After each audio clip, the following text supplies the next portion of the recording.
Mari kita berdoa sekali lagi. Biarlah lagu ini menjadi doa kami Tuhan, supaya Engkau boleh mengajar akan jalan-Mu kepada kami.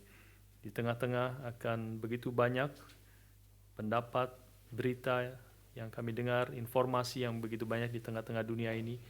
Tuhan, siapkan hati kami pada pagi hari ini untuk kami mendengar akan perkataan-Mu, akan kebenaran-Mu yang menuntun akan hidup kami di tengah-tengah dunia ini, sehingga kami tidak terantuk oleh batu, sehingga kami tidak berjalan di dalam kegelapan, karena firman-Mu itu adalah terang dan pelita bagi jalan kami.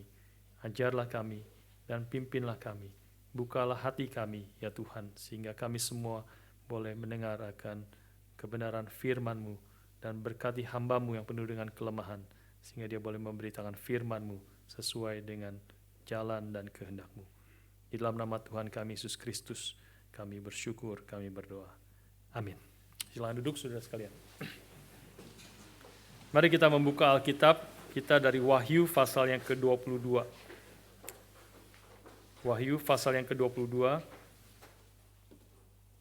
Kita akan membaca bergantian ayat yang ke-6 hingga ayat yang ke-21.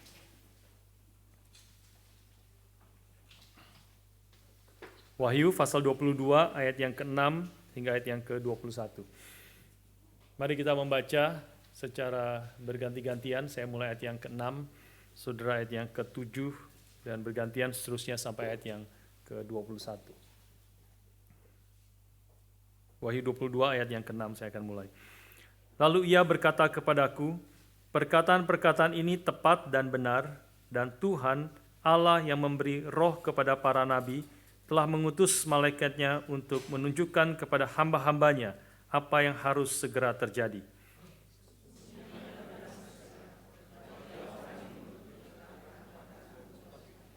Dan aku, Yohanes, akulah yang telah mendengar dan melihat semuanya itu. Dan setelah aku mendengar dan melihatnya, aku tersungkur di depan kaki malaikat yang telah menunjukkan semuanya itu kepadaku untuk menyembahnya.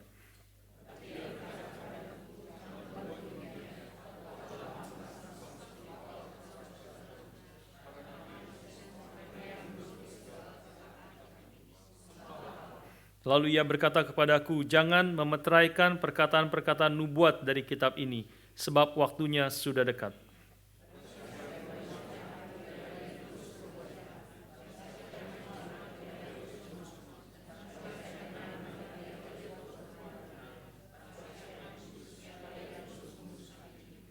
Sesungguhnya aku datang segera, dan aku membawa upahku untuk membalaskan kepada setiap orang menurut perbuatannya.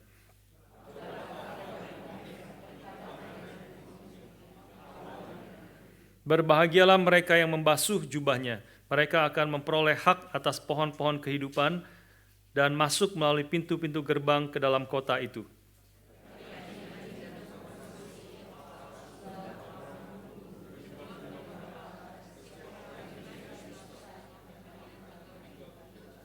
Aku, Yesus, telah mengutus malaikatku untuk memberi kesaksian tentang semuanya ini kepadamu bagi jemaat-jemaat. Aku adalah Tunas, yaitu keturunan Daud, bintang timur yang gilang gemilang.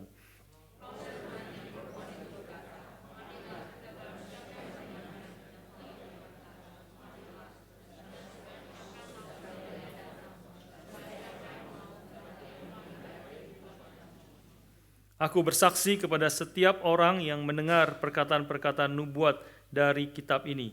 Jika seorang menambahkan sesuatu kepada perkataan-perkataan ini, maka Allah akan menambahkan kepadanya malapetaka yang tertulis di dalam kitab ini.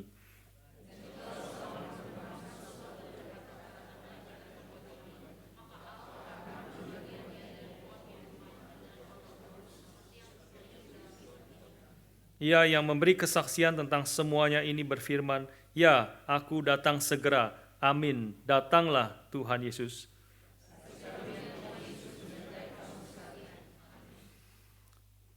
Saudara sekalian, setelah beberapa bulan penuh perjuangan, kita semua membaca, menyelidiki, mendengar khotbah kitab Wahyu, maka akhirnya hari ini kita sampai pada akhir daripada eksposisi kitab Wahyu. Ini adalah khotbah yang terakhir dari kitab Wahyu. Dan kalau sudah melihat di akhir bagian ini yang tadi kita baca, bagian terakhir ini kitab Wahyu itu diakhiri dengan hal-hal yang sudah ditulis atau diberi introduksi di awal, ya, di dalam permulaan.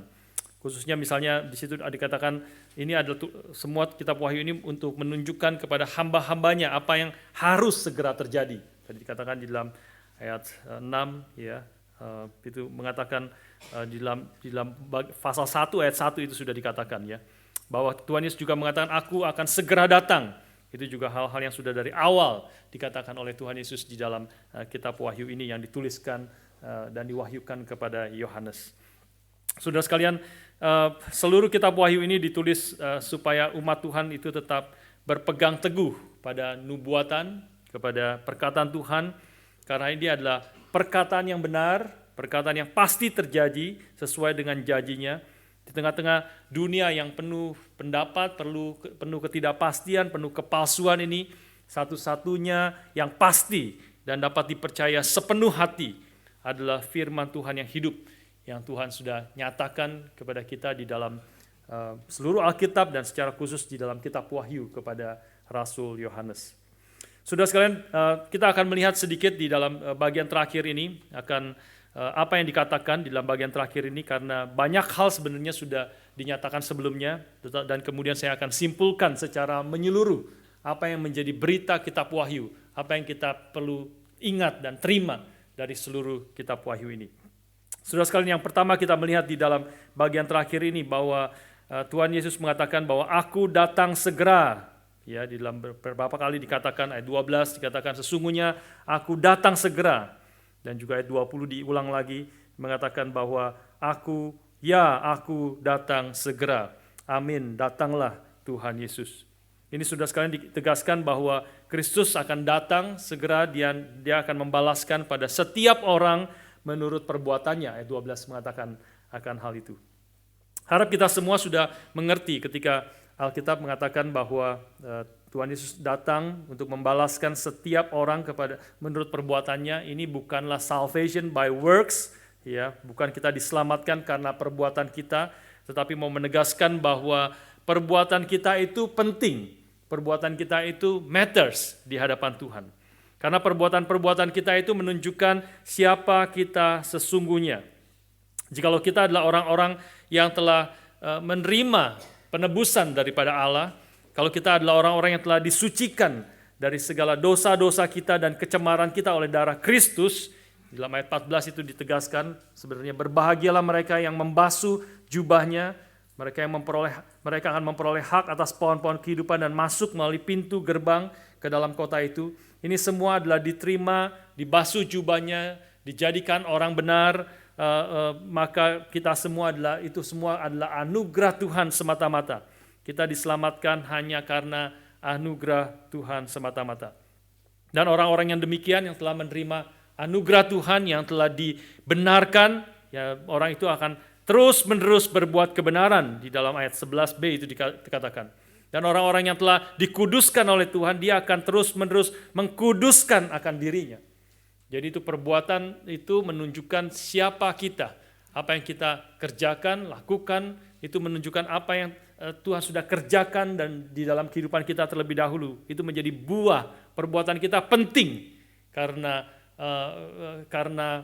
perbuatan kita itu menunjukkan apa yang siapa kita sesungguhnya dan apa yang Tuhan sudah kerjakan di dalam hidup kita. Bukan berarti orang yang benar yang akan terus-menerus berbuat kebenaran itu dia akan berbuat kebenaran secara sempurna. Bukan juga berarti orang-orang yang kudus yang terus-menerus menguduskan hidupnya, dirinya di hadapan Tuhan, bukan berarti kita akan menjadi sempurna selama ada di dalam dunia ini. Tetapi berarti ada progressive sanctification, ada pertumbuhan iman, ada pertumbuhan kehidupan yang makin berkenan kepada Tuhan. Dan salah satu ciri ya, kita makin berkenan kepada Tuhan adalah kita makin sadar bahwa hidup kita adalah hidup yang bergantung hanya kepada Tuhan. Kalau kita melihat hidup daripada Paulus, kemarin kita sempat singgung di Persekutuan Pemuda, itu kita mengingat bagaimana Paulus di dalam awal-awal hidupnya, awal pelayanannya, dia mengatakan bahwa di antara para rasul, aku adalah orang yang paling kecil di antara para rasul itu. karena aku telah menganiaya jemaat Tuhan. Bahkan aku tidak layak disebut sebagai seorang rasul. Aku rasul yang paling kecil di antara para rasul. Dan kemudian di dalam surat dia yang kemudian dia mengatakan di antara orang-orang Kristen, di antara anak-anak Tuhan, aku adalah orang yang paling hina sesungguhnya. Dan sudah melihat progresifnya. Dan kemudian di dalam 1 Timotius pasal yang pertama menjelang akhir daripada kehidupannya, Paulus mengatakan di antara orang berdosa, akulah yang paling berdosa. Itulah progresif daripada hidup Paulus. Hidup Paulus dia mengatakan dari orang yang paling di antara para rasul, jelas kelompok yang sangat kecil, para rasul, orang yang melihat kebangkitan, menjadi saksi kebangkitan Kristus. Di antara para rasul, aku adalah rasul yang paling kecil. Dan kemudian di antara orang-orang Kristen jauh lebih besar, aku adalah orang yang paling hina di hadapan Tuhan. Tapi ketika dia bertumbuh makin mengenal Tuhan, makin dekat kepada Tuhan, makin progressive sanctification, dia bertumbuh makin menyatakan hidup yang memperkenan akan Tuhan, hidup yang mengalami begitu banyak anugerah Tuhan, hidup yang mengalami begitu banyak mukjizat daripada Tuhan, hidup yang mengalami begitu banyak tantangan, kesulitan, pergumulan, tetapi Tuhan menolong dan menyertai dan memimpin hidup dia. Menjelang akhir hidupnya, 1 Timotius itu adalah surat kedua terakhir sebelum dia menulis 2 Timotius, yang adalah surat terakhir sebelum dia meninggal.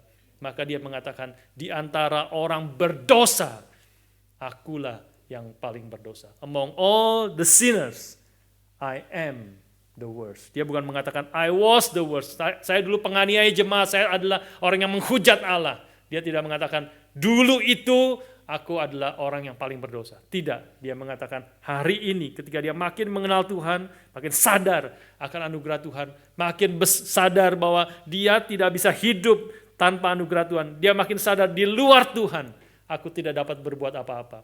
Semakin orang bertumbuh imannya, semakin orang kudus hidupnya, semakin orang hidupnya berkenan kepada Tuhan, justru semakin sadar bahwa dia tidak dapat hidup tanpa Tuhan. Dia semakin sadar bahwa aku ada sebagaimana aku ada hari ini, semuanya adalah karena anugerah Tuhan semata-mata. Karena itu di antara orang berdosa, akulah yang paling berdosa. Dia semakin sadar dosa-dosa yang kecil sedikit pun dia makin sadar besarnya itu di hadapan Tuhan. Itu mirip dengan orang yang makin mendekati terang. Ya, kalau kita sudah mengaca di tempat yang terang, makin terang tempat itu, sudah akan kelihatan jerawat kecil-kecil, hitam-hitam itu makin kelihatan. Ya. Tapi kalau lampunya redup-redup, wah kelihatan semua mulus, semuanya bagus, karena tidak kelihatan. Sudah makin dekat dengan Tuhan, sang terang itu, kita makin sadar berapa bobroknya kita, berapa berdosanya kita. Bukan kita makin betul-betul secara objektif lebih berdosa dari dulu hidup Paulus. Tidak, kita membaca hidup Paulus makin berkenan kepada Tuhan. Dia makin taat kepada Tuhan, makin bersandar kepada Tuhan, makin hidupnya menjadi berkat besar bagi orang-orang yang dia layani. Tetapi dia semakin dekat kepada Tuhan, semakin maju imannya, bertumbuh imannya, dia makin sadar, dia memerlukan Tuhan, dia makin bersandar kepada Tuhan, makin bergantung kepada Tuhan. Hidup anak-anak Tuhan kita yang semakin, kalau kita pikir kita makin lama makin jadi orang Kristen, makin self-confident, makin percaya diri, makin rasa aku makin lumayan, makin hebat, makin hidupnya tidak perlu, makin lama makin merasa diri begitu besar, begitu mulia. Nah itu justru tanda bukan pertumbuhan, itu adalah tanda kemunduran daripada anak-anak, daripada hidup kita. Tuhan menginginkan kita maju terus, maju di dalam seluruh hidup. Orang yang benar itu akan hidupnya terus benar, semakin benar. Orang yang dikuduskan oleh Tuhan, dia akan terus mengkuduskan dirinya. Dia adalah seperti pengantin perempuan yang telah dipersiapkan untuk menyambut akan pengantin laki-laki yang datang siap menyambut dia. Tidak mungkin pengantin perempuan yang sudah siap, mungkin berminggu-minggu sudah mempersiapkan dirinya dan hari itu sudah bangun dari pagi, membersihkan dan dipakai baju yang bagus, seluruhnya sudah bersih dan rapi dan siap, begitu cantik, begitu indah, sudah siap. Dia sedang menunggu pengantin prianya datang menyambut dia. Maka sudah sekali dia kemudian lihat teman-temannya, wah sedang main bola di situ, di luar, main bola di lumpur. Dia tidak mungkin dia ikut main bola di sana, saudara. dia keluar main lumpur. Tidak, dia sadar dia adalah orang yang sudah dipersiapkan untuk datang kepada Tuhan. Kalau kita masih terus berkubang di dalam dosa, maka bisa dipastikan bahwa kita adalah orang-orang yang belum diselamatkan. Kalau kita adalah orang-orang yang terus berkubang di dalam dosa, yang sudah diberitahu, ditegur oleh Tuhan, diperingatkan oleh Tuhan, dihajar oleh Tuhan, tetapi masih terus hidup di dalam dosa dan tidak mau maju, dan tidak mau mengkuduskan dirinya, hidup memperkenan akan Tuhan, maka bisa dipastikan orang yang sudah melakukan itu terus-menerus berkubang dalam dosa, maka dia adalah orang-orang yang belum menerima akan anugerah Tuhan. Dalam ayat 11 itu dikatakan, barang siapa yang berbuat jahat, biarlah ia terus berbuat jahat. Barang siapa yang cemar, biarlah ia terus cemar hidupnya. Ini adalah penghakiman bagi orang-orang yang terus tidak mau percaya kepada Tuhan. Ini peringatan bagi orang-orang yang banyak penafsir mengatakan bukan peringatan kepada orang-orang yang di luar sana yang memang tidak percaya kepada Tuhan. Ini adalah peringatan bagi orang-orang yang ada di dalam gereja, bangunan gereja. Ada orang yang ada datang di dalam berbakti seperti jemaat-jemaat di 7 gereja yang datang, gereja yang kita membaca di dalam permulaan kitab Wahyu ini. Peringatan-peringatan yang Tuhan berikan. Mereka yang ayat 15 Tuhan Yesus mengatakan, tetapi anjing-anjing dan tukang-tukang sihir, orang-orang sundal, orang-orang pembunuh, penyembah berhala, dan setiap orang yang mencintai dusta dan yang melakukannya tinggal di luar. Ini menunjuk bukan kepada orang-orang di luar sana. Ini menunjuk pada orang-orang yang datang ke gereja. Secara luarnya beribadah kepada Tuhan. Tetapi hatinya belum pernah sungguh-sungguh mengasihi Tuhan dan belum pernah sungguh-sungguh mengalami anugerah kelahiran baru, sehingga itu nyata di dalam kehidupannya yang tidak memperkenan akan Tuhan. Saudara sekalian, ini menjadi tentu peringatan bagi kita sekalian. Kalau kita adalah orang-orang yang sudah ditebus oleh Tuhan, yang sudah mengalami anugerah Tuhan, yang sudah dikuduskan oleh Tuhan, maka Tuhan akan terus bekerja. Dia tidak akan meninggalkan umatnya. Dia ingin kita terus bertumbuh, pasti bertumbuh. Seperti tadi pembacaan kita di dalam perumpamaan tentang talenta. Tidak ada jalan tengah. Yang ada adalah engkau maju terus, talenta yang Tuhan sudah berikan diperkembangkan, hidup maju, melakukan kehendak Tuhan dan bertumbuh. Yang 5 dapat 5, yang 2 dapat 5. Tidak apa-apa berbeda-beda. Semua memang Tuhan memberikan berbeda-beda di dalam tanggung jawab, di dalam pembentukan yang berbeda-beda. Tetapi yang sama adalah kita semua maju yang benar. Dia terus melakukan berbuat kebenaran yang sudah dikuduskan. Biarlah dia terus mengkuduskan dirinya. Maju, ada progresif sebenarnya. Yang 5 menghasilkan 5, yang 2 menghasilkan 2. Tapi yang 1 dia pikir dia stuck, tidak maju, tidak mundur. Dia mundur. Meskipun dia tidak hilang 1 itu, dia kembalikan 1 itu. Dia artinya dia mundur. Lebih baik kau kasih, kau tahu tidak ada yang netral. Kau kalau maju, kalau engkau tidak maju, maka engkau akan mundur. Maka kita anak-anak Tuhan di sini diberi peringatan, biarlah kita terus maju. Yang benar, teruslah kita hidup di dalam kebenaran.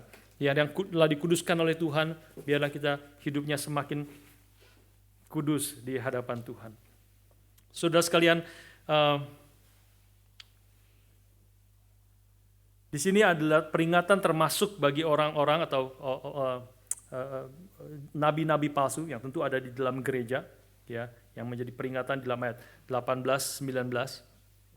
Nabi-nabi palsu yang menambahkan apa yang Tuhan katakan, misalnya, ya. Kalau orang menambahkan sesuatu pada perkataan-perkataan ini, perkataan firman Tuhan, maka Allah akan menambahkan kepadanya malapetaka yang tertulis dalam kitab ini. Yang berarti tidak mengajarkan kebenaran, menambahkan daripada apa yang ada. Termasuk misalnya orang-orang yang mengatakan Kristus datang akan tahun berapa. Itu menjadi problem dari Seventh Day Adventist, ya. Itu salah satu problemnya. Mungkin meskipun sekarang mungkin banyak perubahan-perubahan, ya, tetapi awal-awal dari dimulainya Seventh Day Adventist itu pendirinya dia mengatakan Tuhan Yesus akan datang tahun sekian tanggal sekian, akan datang kedua kalinya. Nah, itu menjadi sesuatu yang berbahaya akhirnya peringatan Tuhan di sini akan menambahkan kepada malapetaka yang tertulis dalam kitab ini. Dan peringatan yang lainnya adalah, sisi lainnya adalah, jikalau seorang mengurangkan sesuatu dari perkataan-perkataan dari kitab nubuat ini, maka Allah akan mengambil bagian dari pohon kehidupan dan dari kota kudus seperti yang tertulis di dalam kitab ini. Ini termasuk orang-orang yang tidak memberitakan dengan jujur, dengan utuh akan pemberitaan firman Tuhan. Ada gereja-gereja tertentu yang hanya terus memberitakan hal-hal yang positif, hal-hal yang baik, hal-hal yang enak didengar, hal-hal yang uplifting. Datanglah, beritanya selalu uplifting, ya, selalu menyegarkan, selalu positif, ya. Dan itu menjadi sesuatu yang bahaya. Bahaya salah bukan di dalam dia memberitakan yang positif, karena Alkitab banyak berbicara tentang hal yang positif. Ya, anugerah Tuhan, kasih Tuhan, kebaikan Tuhan, pertolongan Tuhan, itu semuanya hal-hal yang tentu kita senang dan ingin mendengar, dan itu yang dikatakan oleh Alkitab. Tetapi Alkitab juga memberitakan akan peringatan-peringatan, termasuk hari ini. Kita membaca ada peringatan-peringatan yang keras. Tuhan Yesus ini, ayat yang ke-15 itu adalah perkataan Tuhan Yesus secara langsung, ya. Dia kan yang berkata di situ. Anjing-anjing, tukang-tukang sihir. Nah, itu kalimat yang nggak pernah akan keluar dari hamba-hamba Tuhan atau pendeta-pendeta yang hanya mengatakan yang positif, yang baik, yang menghibur, yang memberi kekuatan. Tidak, itu menjadi nabi-nabi palsu, orang-orang yang mengurangkan sesuatu dari perkataan kitab Taurat ini, dan mereka akan dikurangkan. Mereka tidak akan mengambil bagian dari pohon kehidupan dari kota kudus itu. Saudara sekalian, di dalam bagian terakhir ini kita melihat di akhir zaman ini perbedaan antara orang-orang benar dan orang-orang yang cemar itu akan semakin jelas. Ya, ini mau yang ditegaskan salah satu beritanya. Semakin jelas. Waktu ayat 11 itu dikatakan, barang siapa berbuat jahat, biarlah ia terus berbuat jahat. Barang siapa yang cemar, biarlah ia terus cemar. Barang siapa yang benar, kontras. Dan barang siapa yang benar, ia terus barang siapa benar, biarlah terus berbuat kebenaran. Barang siapa yang kudus, biarlah ia terus mengkuduskan dirinya. Ini mau menegaskan di dalam akhir zaman ini akan orang-orang, khususnya termasuk juga orang-orang yang ada di dalam gereja, adalah semakin kontras, semakin jelas. Dan saya melihat COVID-19 itu juga memperjelas akan hal itu. Makin jelas sebenarnya.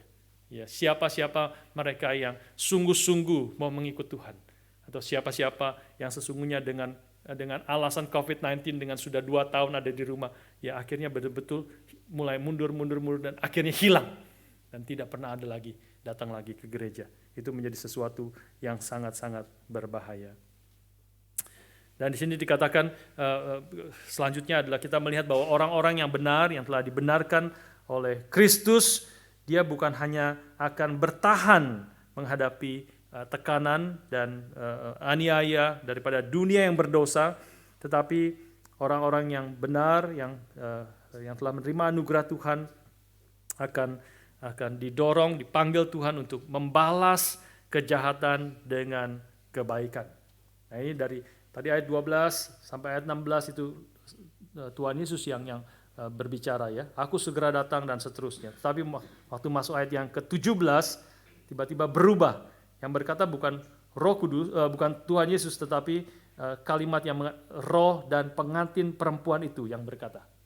Ya, Roh Kudus dan pengantin perempuan, gereja, ya, gereja Tuhan yang sekarang berkata, "Marilah, come." Dan barang siapa mendengar, hendaklah ia berkata, "Come, marilah." Dan barang siapa yang haus, hendaklah ia datang. Dan barang siapa yang mau, hendaklah ia mengambil air kehidupan dengan cuma-cuma. Di sini kita melihat misi dari Roh Tuhan adalah menjadikan pengantin perempuan, gereja yang sejati. Harap kita semua menjadi anggota daripada gereja yang sejati itu. Menjadi saksi yang setia di tengah segala bangsa ini. Kita didorong, kita dipanggil, kita yang telah menerima anugerah kebaikan Tuhan, biarlah kita didorong hatinya untuk berkata seperti Roh dan pengantin perempuan ini berkata kepada dunia, marilah, Marilah engkau yang haus, kau yang letih lesu, datanglah kepada Tuhan. Kau yang ingin diselamatkan, datanglah kepada Tuhan. Carilah, kau yang lapar dan haus, datanglah kepada Tuhan. Dan Tuhan manggil kita menjadi saksinya sampai dia datang kembali. Sampai dia datang kembali. Ya, terus yang dia telah menebus kita, selamatkan kita diutus di tengah-tengah dunia ini menjadi saksinya sampai dia datang kembali, dan waktunya tidak lama lagi. Tuhan di sini berkali-kali mengatakan tadi, ya aku segera datang, aku segera datang. Tidak lama lagi. Tidak lama dalam pengertian kalau Kristus belum datang kedua kali, ya kita yang akan datang kepada dia. Ya, kita hidupnya sekali saja di dalam dunia ini, dan tidak lama hidup kita, tidak lama kita hanya lewat sebentar saja. Biarlah kita memakai waktu ini, kesempatan yang Tuhan berikan, anugerah yang Tuhan berikan, boleh menjadi saksinya di tengah-tengah akan dunia ini. Karena Kristus segera datang. Ya, aku segera datang. Amin. Betul-betul segera datang. Maranatha. Datanglah Tuhan Yesus. Itulah Maranatha dalam bahasa Aramik. Ya, Our Lord come.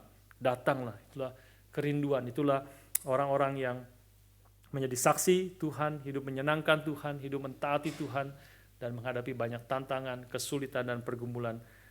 Tetapi dia terus menjadi saksi Kristus, menyatakan iman kepada Tuhan sampai Kristus datang kedua kalinya.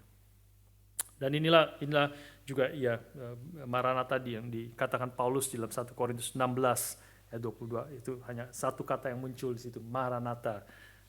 Di sini diterjemah di dalam bahasa Yunani yang ditulis, ya, datanglah Tuhan Yesus. Saudara sekalian, sekarang kita sampai kepada, saya mau masuk ke dalam beberapa poin atau 4 poin secara singkat, melihat akan keseluruhan dari kitab Wahyu ini.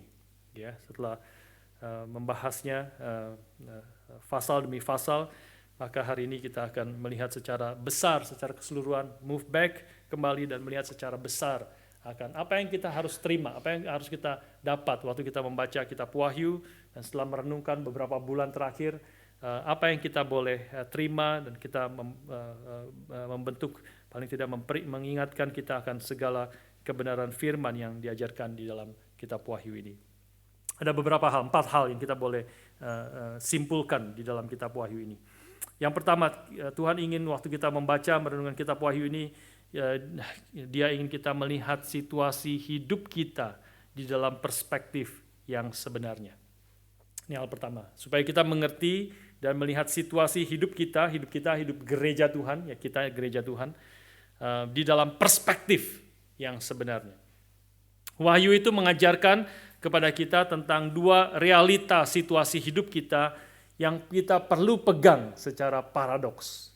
Ya, ada 2 realita yang harus kita pegang secara paradoks. Yang pertama, pada perspektif yang paling dalam, yang paling hakiki, yang paling mendasar daripada hidup kita, situasi hidup kita adalah gereja Tuhan itu adalah gereja yang aman di dalam perlindungan Tuhan. Allah yang maha kuasa dan sang domba Allah yang telah mengalahkan maut. Kitab Wahyu mau mengingatkan kita akan hal itu. Anak-anak Tuhan yang sejati, yang telah ditebus oleh Kristus, yang telah dibasuh darahnya, tubuhnya, pakaiannya dengan darah daripada Yesus Kristus, maka kita adalah milik Tuhan dan tidak ada apapun yang bisa memisahkan kita dari kasih Kristus. Itu kalau memakai perkataan daripada Paulus di dalam kitab Roma, ya. Baik kesulitan, baik penderitaan, baik ketelanjangan, baik aniaya, bahkan kematian sekalipun tidak akan memisahkan kita dari kasih Kristus. Roma pasal 8 ayat 29-30 juga mengatakan dia yang telah memilih kita, dia juga menetapkan kita. Dia yang telah menetapkan kita, dia juga akan memanggil kita. Dia yang telah memanggil kita akan juga membenarkan kita. Dia membenarkan kita, dia juga akan memuliakan kita. Ya, semua yang dipilih oleh Tuhan, ditetapkan oleh Tuhan. Semua yang ditetapkan oleh Tuhan, dipanggil oleh Tuhan. Semua yang dipanggil oleh Tuhan akan dibenarkan oleh Tuhan. Semua yang dibenarkan oleh Tuhan akan dipermuliakan oleh Tuhan. Tidak ada yang tercecer, tidak ada yang terbuang. Semua yang sudah dipilih oleh Tuhan sebelum dunia dijadikan, pasti ujungnya pasti akan menerima kemuliaan, bersama-sama berbagian di dalam kemuliaan Kristus. Di dalam perspektif yang pertama ini, yang hakiki paling dalam, saudara dan saya, anak-anak Tuhan yang sejati, yang telah beriman kepada Kristus. Iman kita percaya kepada Kristus bukanlah satu tindakan kita sendiri yang random, yang tiba-tiba, yang out of the blue. Tetapi iman kita boleh percaya kepada Tuhan adalah ditarik dari Tuhan yang telah memilih kita sebelum dunia dijadikan. Dan Dia yang telah memulai pekerjaan yang baik itu akan pasti menyempurnakannya sampai kita bertemu muka dengan Tuhan di dalam kemuliaannya. Itu adalah perspektif yang pertama, melihat situasi hidup kita, gereja Tuhan aman, sentosa, dilindungi oleh Allah yang Maha Kuasa. Tetapi sisi lain, realita yang lain yang kita perlu ingat juga, Wahyu mengajarkan kita dan dengan jujur dan terbuka memberi peringatan bahwa gereja Tuhan juga akan mengalami aniaya selama di dalam dunia ini. Gereja Tuhan akan mengalami penderitaan, bahkan kesulitan dan kematian untuk mengikut Tuhan. Tetapi kita tahu seperti tadi, kematian sekalipun tidak akan memisahkan kita dari kasih Kristus. Tapi mengerti itu bukan berarti kita tidak akan mengalami tantangan, kesulitan, pedang, penganiayaan, dan seterusnya. Ya. Tetapi meskipun setan sudah dibelenggu, kita tahu di dalam kitab Wahyu mengajarkan, dia akan terus berusaha membawa sebanyak mungkin orang untuk hancur bersama-sama dengan dia di dalam kertak gigi, di dalam ratap dan kertak gigi yang tadi kita baca di dalam perumpamaan yang di dalam Matius pasal 25 tadi ya. Saudara sekalian, kita perlu pegang kedua realita ini secara paradoks di dalam hidup kita.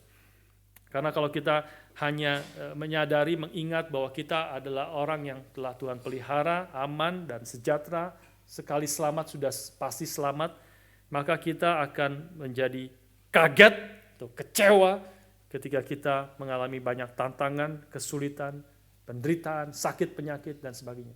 Tuhan Yesus mengatakan di dalam dunia ini engkau akan menghadapi banyak kesulitan, tantangan, tetapi ingatlah bahwa aku telah mengalahkan dunia. Artinya kita harus pegang dua-duanya. Ada tantangan, kesulitan, hidup di dalam dunia. Bahkan Paulus mengatakan ketika engkau mau hidup berkenan kepada Tuhan, taat kepada Tuhan, hidup saleh di hadapan Tuhan, engkau pasti akan dianiaya. Kalau kita hanya mengingat kita sudah diselamatkan, kita milik Tuhan, Tuhan akan pelihara, which is itu benar, tapi lupa bahwa di dalam dunia ini kita masih ada tantangan, kesulitan, masih ada tugas yang besar yang Tuhan inginkan kita kerjakan, maka kita akan kaget dan kecewa ketika kesulitan datang, penderitaan datang, sakit penyakit datang di dalam hidup kita. Tetapi sebaliknya kalau kita lupa bahwa kita sebenarnya dipelihara, dijaga oleh Tuhan, Tuhan yang akan menyertai dan memimpin kita. Dia tidak akan pernah meninggalkan umatnya. Mempelai wanitanya, dia tidak mungkin menceraikannya. Dia akan menjaga sampai pekerjaannya sempurna. Maka kalau kita lupa itu dan kita hanya melihat realita hidup di tengah dunia yang penuh tantangan, kesulitan, pergumulan, maka kita menjadi orang yang bisa kehilangan pengharapan dan kehilangan sukacita di dalam mengikut Tuhan. Kehilangan kepastian di dalam mengikut Tuhan. Ini hal yang pertama, saudara sekalian, yang kita perlu ingat dan kita perlu pegang, bahwa kita melihat situasi hidup kita sebagai gereja Tuhan di dalam perspektif yang sebenarnya. Kita perlu mengingat dua hal ini. Yang kedua, saudara sekalian, yang kedua adalah kita perlu melihat musuh kita di dalam warna sebenarnya. Ya, melihat musuh kita di dalam warna sebenarnya. Wahyu memperingatkan kita bahwa orang-orang, bahkan institusi, negara adalah tidaklah seperti yang kita lihat. Ya, perlu discernment, karena kalau kita mengerti, melihat dengan mata yang jernih dan mengerti warna sebenarnya dari musuh-musuh kita, maka kita akan tertipu oleh penampakan luar daripada dunia ini, musuh-musuh kita. Kita Wahyu berbicara tentang contohnya the beast, binatang buas itu misalnya, yaitu merepresentasikan akan pemerintahan yang kelihatan hebat, kelihatan berkuasa, tetapi sebenarnya kitab Wahyu mengajarkan kita mereka akan hancur seketika. Ketika Kristus datang kedua kali, menampakkan diri saja, maka mereka semua akan hancur. Meskipun pemerintah yang berkuasa, memiliki senjata dan sebagainya, yang lalim, yang menindas umat Tuhan, mereka bisa membunuh bahkan umat Tuhan, anak-anak Tuhan, atas izin Tuhan. Tetapi sesungguhnya kematian daripada umat Tuhan, kematian daripada orang-orang yang setia di hadapan Tuhan adalah hanya akan menjadi benih daripada gereja. Ya, the blood of the martyrs are the seed of the church. Tidak akan dikalahkan meskipun memang ancaman itu besar. Ada the false prophet, nabi-nabi palsu. Di kitab Wahyu banyak bicara tentang nabi-nabi palsu yang tadi kita sudah singgung bersama-sama. Dan juga ada pelacur besar, the harlot. Ya, pelacur besar itu dengan daya tarik uang, dengan daya tarik kekuasaan, dengan daya tarik seksual, imoralitas. Itu membawa terus, menarik terus, menggoda terus kita yang ketika ada orang-orang yang mengikuti dia, akhirnya akan hancur. Dan sebenarnya itu semua janji-janji yang kosong ketika kita mengikuti akan pelacur besar Babylon itu, the harlot, ya, the harlot. Sudah kitab Wahyu membongkar semua daya tarik kelihatan menarik, uang itu kelihatan menarik, kuasa itu kelihatan menarik sekali, seksual imoralitas itu kelihatan sangat menarik dan sangat sensual. Tetapi ketika orang-orang mengikuti akan jalan-jalan daya tarik dunia itu, maka pada akhirnya akan mengalami kehancuran. Kita tentu bisa melihat itu di dalam berita yang hangat di Indonesia mungkin sebulan terakhir kali ya. Sebulan terakhir berita yang terus-menerus diberitakan di Indonesia, yaitu kematian Brigadir J. Gitu ya. Pembunuhan Brigadir J, Brigadir Joshua itu ya. Itu berita terus-menerus seperti drama Korea. Ya, dibongkar sedikit-sedikit, dibongkar sedikit-sedikit, ada penipuan-penipuan dibongkar sedikit-sedikit, setiap hari dibongkar sedikit-sedikit, yang jadi kacau luar biasa, ya, menjadi bingung luar biasa. Saudara sekalian, kita bisa melihat di situ, ya, kita bisa melihat di situ adanya kuasa, ya, khususnya Irjen itu, Irjen Verdi Sambo itu bintang 2, saudara, ya, itu bintang 2, dia kuasa sangat besar, dia Kadif Propam, ya. Kadif Propam itu salah satu posisi yang sangat kuat di kepolisian Indonesia.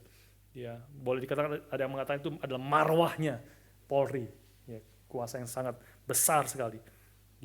Tapi dia justru karena ya dengan mungkin ada unsur itu ya, ada seksual imoralitas ya pasti di dalamnya. Meskipun belum tahu bagaimana detailnya, tidak tahu, pasti ada seksual imoralitas, istrinya lah, dianya lah, dan sebagainya, dan nggak tahu dah begitu ya kita. Tapi di situ ada unsur itu, seksual imoralitas, ada unsur tentu karena kuasanya, dia punya kuasa yang besar, dia punya jenderal bintang 2, ya, dia jenderal bintang 2, dia atur semuanya, dia bunuh si Brigadir J ini, dan dia beritakan semuanya yang dengan berita yang palsu, ya, tapi semuanya akhirnya terbongkar, satu persatu dibongkar satu dengan yang lain. Satu dibongkar satu dengan satu, dan hancur hidupnya. Baru dia sebenarnya orang yang cemerlang, sebelumnya karirnya cemerlang, ya, karirnya banyak di membongkar terorisme dan sebagainya, dan dia umur masih sangat muda, 49 tahun, puncak-puncak karirnya. Ya, sekarang karena perselingkuhan, karena seksual imoralitas, karena kuasanya, merencanakan pembunuhan dan sebagainya, dan ini sesuatu yang sangat besar, bahaya sekali. Maka sampai Presiden 4 kali katakan, bongkar, transparan, katakan sejujur-jujurnya apa yang terjadi sesungguhnya, karena ini akan menghancurkan Polri kalau ditutup-tutupi. Semua orang tidak lagi percaya kepada Polri, dan ini sampai 31 orang ditangkap dari orang Polri, termasuk jenderal-jenderal yang lain, masuk jenderal bintang 2, ada bintang 1 dan sebagainya. 31 polisi ditangkap semuanya karena ikut bersama-sama, karena mungkin pasti tekanan dari jenderal ini, tekanan tidak berani, ini kuasa sangat besar, posisi sangat besar, dan semuanya hancur karena satu kesalahan ini, ya, Dan termasuk pasti istrinya juga pasti salah itu. Dan sebagainya. Terus nangis, mungkin nangis malu, kalau dibongkar semua malunya luar biasa. Seksual imoralitas dan kuasa, kesalahan satu sama, hancur, hidupnya hancur sudah. Mungkin dihukum mati. Ya. Karena melakukan kejahatan, pembunuhan berencana dan membuat kesalahan besar. Karir yang dari cemerlang, kuasa, seksual imoralitas hancur. Bisa hukum mati, bisa seumur hidup di penjara. Dan seluruh istrinya, keluarganya hancur. Itulah saudara sekalian, kita perlu melihat musuh kita di dalam warna sebenarnya. Biarlah kita jangan terpancing, tertipu oleh gemerlapnya dunia. Ya, tarikan cinta akan uang, akar dari segala kejahatan, kuasa yang besar menjadi bisa menghancurkan akan hidup kita. Seksual imoralitas yang terus ada di dalam dunia ini juga bisa menghancurkan seluruh hidup kita. Ini menjadi peringatan bagi kita. Hal yang kedua yang kita perlu ingat, melihat musuh kita di dalam warna sebenarnya. Biar kita membenci dosa, meninggalkan dosa, dan hidup taat kepada Tuhan. Jalan yang ada kesulitan, ada tantangan, ada pergumulan, tapi ini jalan yang sempit. Tetapi di situ ada penyertaan Tuhan. Dan ujung jalannya menuju kehidupan. Sukacita berlimpah-limpah di hadapan Tuhan. Ada nikmat senantiasa di tangan kanan Tuhan. Masuk yang ketiga, kitab Wahyu mengajar kepada kita untuk juga melihat juru selamat kita di dalam kemuliaan yang sebenarnya. Kita diajar untuk melihat juru selamat kita dalam kemuliaan yang sebenarnya. Kristus adalah Tuhan yang telah datang sebagai hamba yang menderita di dalam kedatangan yang pertama. Dia datang merendahkan dirinya, mengosongkan dirinya, menjadi manusia, dalam keadaan menjadi hamba yang menderita. Dalam keadaan yang menderita, dia menderita terus taat di dalam penderitaannya. Taat sampai mati, bahkan mati di atas kayu salib.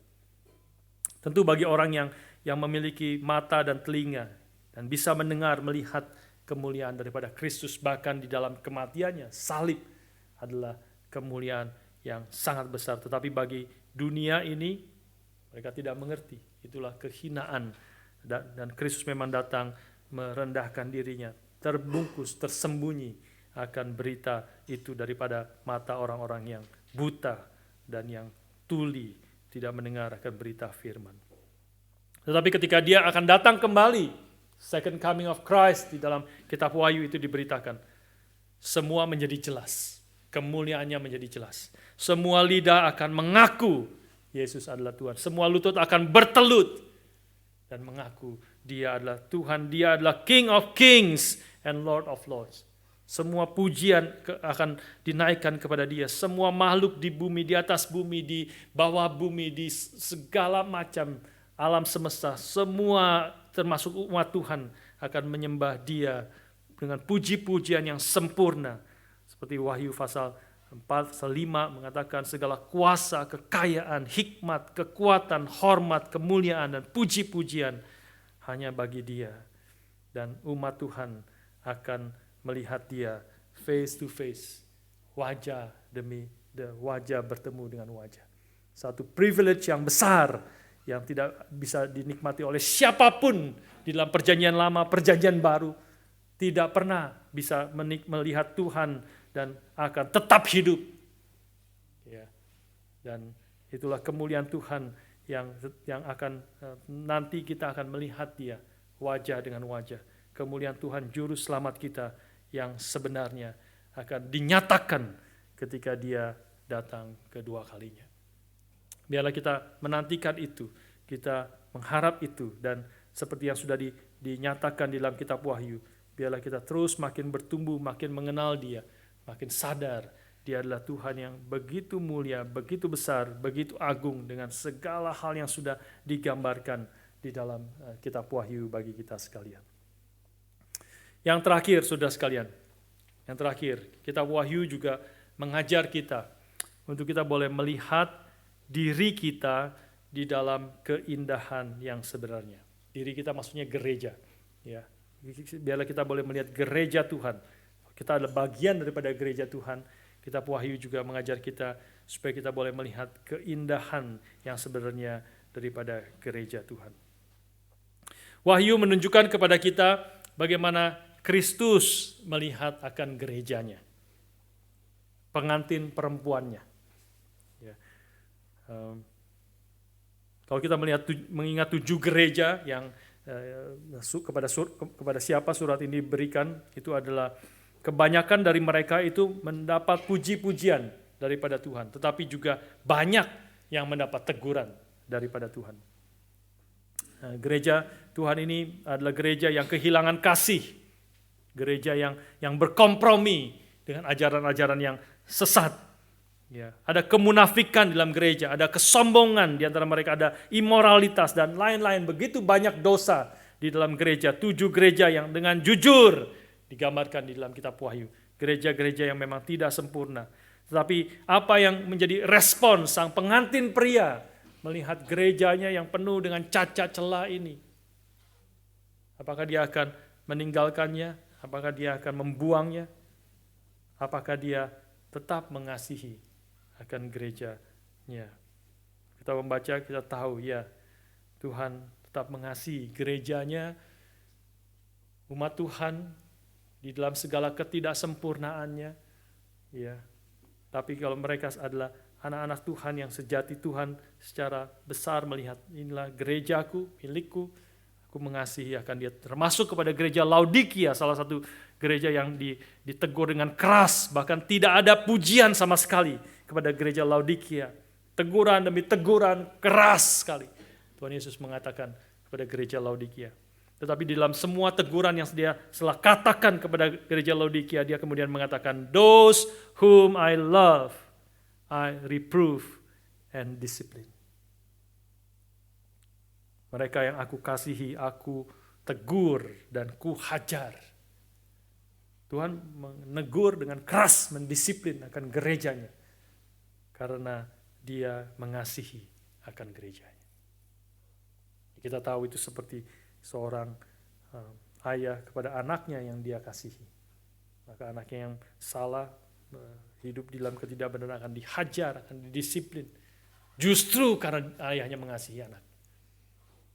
Kalau dia membiarkan anaknya di dalam dosa, di dalam kekacauan, tapi berani mengatakan, berarti kamu bukan anak-anak beneran. Kamu anak-anak gampangan. Istilahnya Ibrani pakai istilah gampangan. Gampang itu maksudnya apa? Anak gampang. Anak illegitimate children. Anak yang bukan anak sesungguhnya. Anak yang tidak sah. Kamu bukan anak sesungguhnya. Tapi jika engkau adalah anak, maka Tuhan akan mendisiplin. Engkau berdosa, Tuhan akan mendisiplin. Justru sangat berbahaya kalau kita hidup dalam dosa dan Tuhan membiarkan kita. Tidak mendisiplin, dibiarkan kita lancar. Dibiarkan hidup kita lancar. Kita sehat, pekerjaannya baik, banyak uang. Semua sepertinya lancar, keluarga seperti baik-baik. Padahal kita hidup di dalam dosa, tidak mentaati Tuhan. Itu adalah sesuatu justru keadaan yang sangat-sangat bahaya. Itu seperti seorang dokter yang mengatakan kepada pasien yang bandel, yang terus dikata, kamu harus diet, kamu tidak boleh makan ini, kamu harus olahraga, kamu tidak boleh makan makanan seperti ini, kamu harus diet. Tapi dia terus bandel, terus bandel. Sampai satu saat dokter mengatakan kepada dia, ya sudah, mulai hari ini saya lihat terus makin hari makin parah, makin hari makin parah keadaan darahnya. Setelah 1 hari dia datang, dokter akhirnya berkata, oke, mulai hari ini kamu bebas makan apa saja. Bebas makan apa saja. Itu artinya sebentar lagi waktunya. Sudah bebas makan apa saja. Boleh bebas makan apa saja yang kamu mau. Itu arti sangat-sangat berbahaya. Kalau Tuhan masih mendisiplin kita, menegur kita, memperingatkan kita akan dosa kita, kita tahu hidup kita kan, kita tahu di hadapan Tuhan. Bila kalau sudah rasa tertegur, rasa ada hal yang tidak beres, cepat-cepat bereskan. Cepat-cepat bereskan. Tuhan ingin kita hidup sepenuhnya berkenan kepada Tuhan. Tidak ada, meskipun kita pasti masih terus tidak bisa sempurna mengasihi, memuliakan Dia di dalam hidup kita sekarang. Tetapi yang paling utama adalah hati kita yang ingin rindu. Kalau ada keinginan, ada kerinduan, ada hati yang teachable untuk dibentuk oleh Tuhan, maka kita akan terus berubah, bertumbuh, meskipun lambat. Kita akan maju, akan berubah, tidak stay, akan maju, berusaha melakukan apa yang menjadi kehendak Tuhan, makin bersandar kepada Tuhan. Setiap kita saudara yang Tuhan sudah gerakan datang ke gereja hari ini mendengar firman Tuhan, Tuhan masih terus bekerja dalam hidup kita, hidup saya, hidup Pak Tong. Tuhan masih terus bekerja, ya, membentuk, belum selesai. Kalau sudah selesai, ya sudah. Kalau engkau tidak maju lagi, tidak berjuang lagi melakukan kehendak Tuhan, tidak menjadi berkat lagi bagi orang-orang di sekelilingmu, sudah selesai, matilah, selesai mati, bertemu dengan Tuhan. Tapi kalau Tuhan masih memberi hidup bagi saudara, bagi saya, artinya Tuhan masih membentuk kita. Tuhan masih ingin ada tugas, ada pekerjaan yang belum selesai, yang Tuhan inginkan kita selesaikan, kerjakan dalam dunia ini. Berjuang melakukan kehendak Tuhan, meninggalkan dosa. Masih ada dosa yang harus kita tinggalkan. Masih ada pekerjaan yang harus kita kerjakan. Masih ada hidup yang perlu semakin bertumbuh, makin mengenal dan bersandar kepada Tuhan. Tuhan, those whom I love, I reprove and discipline. Tuhan sedang membentuk kita. Dia sangat mengasihi gerejanya. Sangat mengasihi gerejanya. Biarlah kita boleh berkata kepada Tuhan seperti hymn, lagu yang kita suka nyanyikan, I love thy church, O God, her walls before thee stand, dear as the apple of thine eyes, and graven on thy hand. Aku mengasihi gerejamu, ya Tuhan.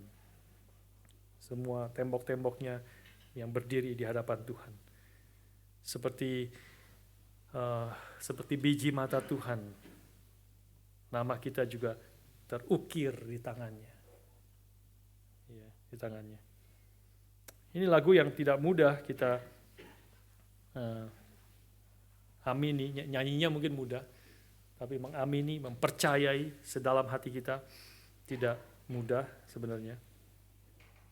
Karena kita mengerti ada banyak kelemahan di dalam gereja Tuhan, ada banyak kemalasan, ya, ada banyak egois, ada gosip dalam gereja, ada dosa yang merusak, ya, yang menyakiti hati kita. Tetapi biarlah kita boleh belajar melihat gereja dari sudut pandang Kristus yang tahu segala dosa gereja sedalam-dalamnya. Dia tahu, mengerti segala dosa kita sedalam-dalamnya. Tapi dia tetap mengasihi dan dia bahkan mati bagi gerejanya. Kristus menyatakan kasih-Nya kepada kita ketika kita masih berdosa. Dia mati bagi kita ketika kita masih lemah. Dia menyerahkan nyawanya bagi kita ketika kita masih menjadi musuh daripada Allah. Kristus sangat mengasihi gerejanya, dan dia bukan hanya telah mati menebus kita, dia terus memimpin kita melalui Roh-Nya yang kudus, akan terus bekerja, menyucikan, membersihkan, dan gerejanya sampai gerejanya menjadi cemerlang, tanpa cacat atau kerut, dan menjadi kudus dan benar di hadapannya. Dia tidak akan meninggalkan, dia akan terus bekerja, dia akan terus memimpin, dia akan terus membentuk, sampai kehendaknya jadi, sampai kita boleh bertemu muka dengan Tuhan Juru Selamat kita yang mulia. Kalau Kristus begitu mengasihi gerejanya, bagaimana mungkin engkau dan saya yang adalah anggota gerejanya tidak mengasihi akan gerejanya? Kalau Kristus telah begitu mengasihi dan terus membentuk, membangun, menghibur, memberi kekuatan, menyertai, sekaligus mendisiplin akan gerejanya, bagaimana mungkin kita tidak mengasihi akan gerejanya? Biarlah kita menjadi umat Tuhan yang sungguh-sungguh juga melihat akan keindahan gereja yang sebenarnya, yang dikasih oleh Tuhan. Dan Kitab Wahyu memberi gambaran yang sangat indah, Yerusalem yang baru dengan segala gambaran yang sangat-sangat indah.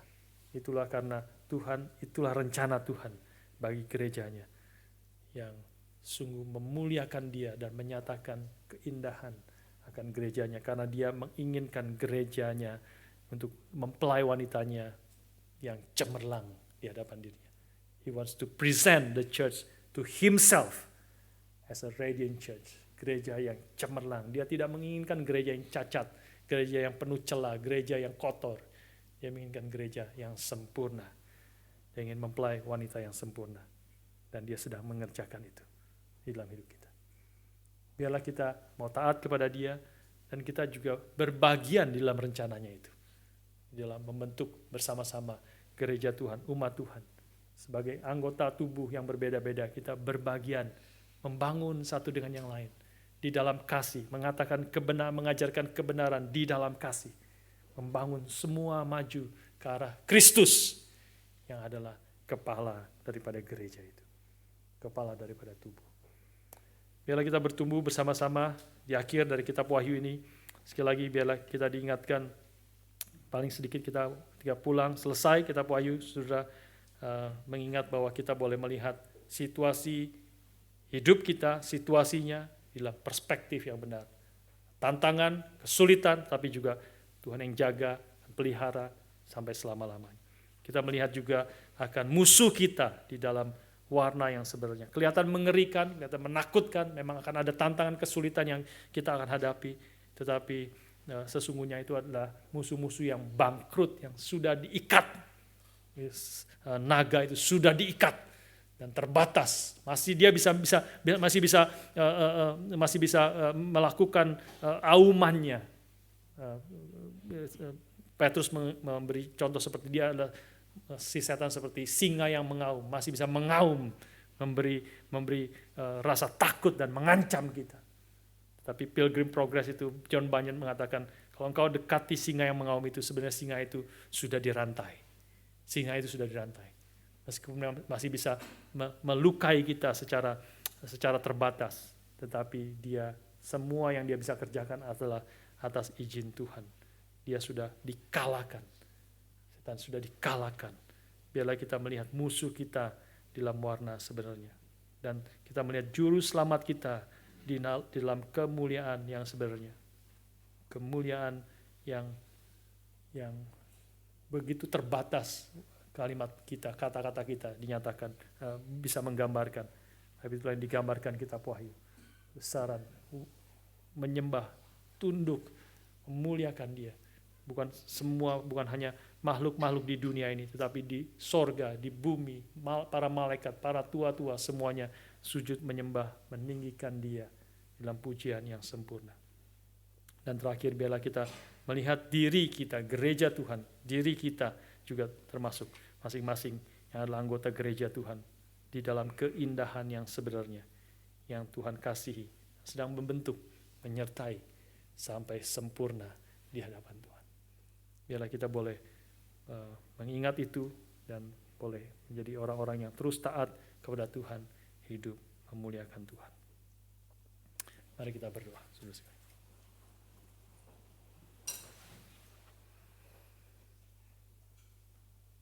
Bapa, terima kasih. Bapa, terima kasih. Bapa di dalam surga, puji terima kasih. Mari kita berdiri bersama-sama. Bapa, terima kasih. Bapa, terima kasih. Bapa di dalam surga, puji terima kasih. Bapa di surga, kami sekali lagi bersyukur kepada Tuhan Selama beberapa bulan terakhir Tuhan sudah memimpin di dalam pembahasan kami akan kitab Wahyu.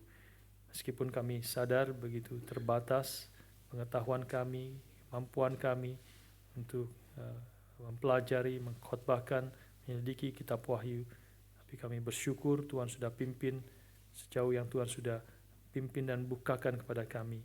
Kami boleh mengerti, kami boleh memegangnya, dan kami boleh menyimpan firman-Mu dalam hati kami, dan firman-Mu boleh membentuk akan seluruh kehidupan kami.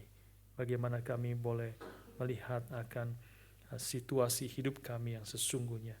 Bagaimana kami boleh mengerti akan musuh-musuh kami sebagaimana Kau sudah nyatakan dalam kitab Wahyu.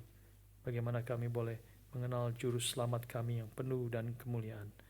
Dan bagaimana kami boleh melihat gereja-Mu, diri kami termasuk di dalamnya, yang dikasihi oleh Tuhan, yang Tuhan akan pelihara di tengah segala tantangan kesulitan dalam dunia ini. Tuhan akan menjaga sampai selama-lamanya. Tuhan yang tolong kami, pimpin kami sebagai gereja-Mu, anggota tubuh-Mu, menjadi gereja yang terus bertumbuh, hidup memuliakan Tuhan, taat kepada Tuhan, meninggalkan dosa, dan hidup juga saling mengasihi satu dengan yang lain, membangun satu dengan yang lain. Karena Engkau yang telah mengasihi gereja-Mu, biarlah kami juga boleh mengasihi gereja-Mu sebagaimana Engkau telah mengasihi kami. Terima kasih Bapa, kami menyerahkan akan seluruh hidup kami, dan pimpin juga minggu-minggu yang akan datang. Kami akan boleh membahas bagian-bagian yang lain dari firman-Mu. Tuhan yang berkati dan pimpin setiap kami. Dalam nama Tuhan kami Yesus Kristus, penebus dan juru selamat kami yang hidup, kami berdoa, kami bersyukur. Amin.